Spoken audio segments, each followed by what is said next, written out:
Goeiemôre. Ek hoop en ek vertrou dit gaan met jou goed. Romeine 8:31 is een van daardie versies wat ek en jy elke oggend vir onsself hardop moet opsê. En ek weet jy ken dit uit jou kop uit en hoor gou weer wat sê. Hy sê as God dan vir ons is, vir wie kan teen ons wees?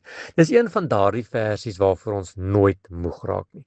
Dis een van daardie 8000 beloftes wat in die woord van die Here is wat ons deur moeilike tye kry. En miskien moet ons dit daar teen die badkamer se spieël skryf sodat ons dit elke môre moet lees.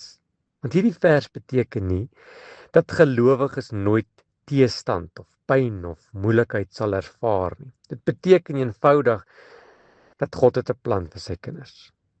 Wanneer God aan jou kant is, het jy die grootste helper, die grootste beskermer, die grootste Vader aan jou kant. Paulus skryf, as God dan vir ons is. En vanmôre wil ek jou laat dink aan die vers.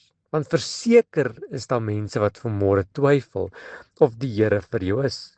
En ek wil vir jou vanmôre verseker dat God is vir jou. Hy gaan verder, hy sê, wat sal ons van al hierdie dinge sê? Waarvan praat hy? Hy praat van die lewe. Hy praat van die lewe hier in 2026, met alles wat om ons aangaan, en petrolpryse, en stakings, en shutdowns, en kragrekeninge, en petrol, en Hy sê, wat sal ons van al hierdie dinge sê? As God dan vir ons is, wie kan teen ons wees? Ek weet nie wat jou uitdaging is vanmôre, of wat jou probleem is nie. Ek wil vanmôre vir jou sê, niks kan teen jou stand hou nie. Mense kan jou kritiseer en omstandighede kan moeilik raak en die vyand kan probeer om jou moed te breek. Tog bly God getrou. Hy is groter as enige probleem, sterker as enige vyand en magtiger as enige vrees. Die kruis van Jesus Christus is die grootste bewys dat God ons helper is.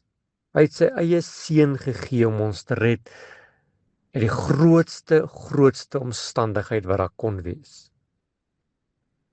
Hoekom sal God dan nie vandag jou help met jou alledaagse probleme nie? Vandag, wanneer jy onseker of bang voel, onthou hierdie waarheid.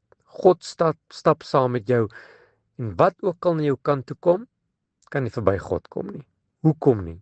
Want as God vir my is, wie kan teen my wees? Miskien moet jy dit gou vanmôre een keer hard saam met my sê. As God dan vir my is, wie kan teen my wees?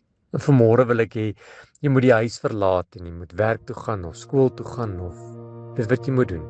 Met die wete, as God vir my is, wie kan teen my wees? Here, baie dankie dat ek vanmôre weer 'n bietjie moed het vir hierdie dag. Om te weet, maak nie saak wat aan my kant toe kom nie, dat Here, U is by my, U is vir my, U is rondom my en U liefde sal my vanmôre ook deurdra.